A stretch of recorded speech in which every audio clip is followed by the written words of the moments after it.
Question 3 में हमें real numbers के डेसिमल एक्सपेंशन मिले हैं। उसे देखकर हमें डिसाइड करना है कि ये रैशनल है या नहीं, और अगर रैशनल है तो जो p अपॉन q में q हमारा डिनोमिनेटर है उसके प्राइम फैक्टर्स क्या होंगे। तो ये 3 पार्ट्स में क्वेश्चन है, हम वन बाय वन इन्हें करते हैं।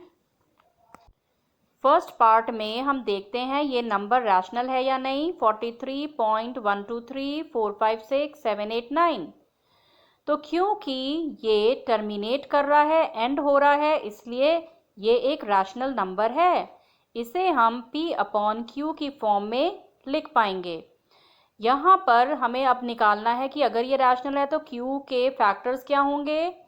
तो अगर हम ये नंबर लिख लें और इसका डेसिमल हटा दें तो हम डिनोमिनेटर में लिख पाएंगे 10 टू द पावर 9, क्योंकि डेसिमल के बाद 9 डिजिट्स हैं। तो q के फैक्टर्स क्या होंगे, 2 होगा या 5 होगा, क्योंकि हमारा नंबर टर्मिनेटिंग है। अब q की हमारे डिनोमिनेटर में 10 है तो ये 2 एंड 5 दोनों ही होंगे, तो q के फैक्टर्स 2 एंड 5 होंगे। सेकेंड पार्ट है 0.120, 1200, 12000, 120000 एंड सो ऑन।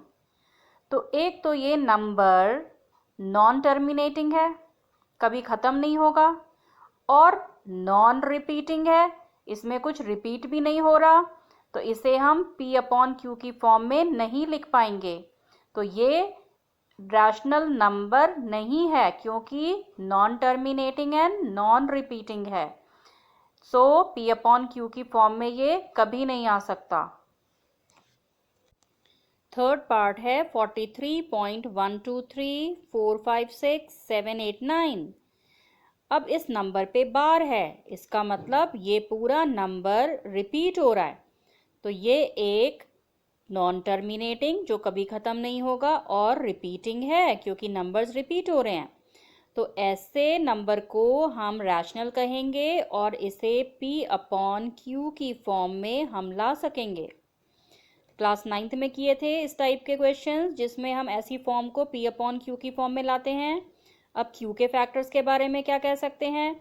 तो q के फैक्टर्स में 2 या 5 के अलावा भी हमें और प्राइम नंबर्स मिलेंगे, जैसे 3, 7, 11 एंड सो ऑन।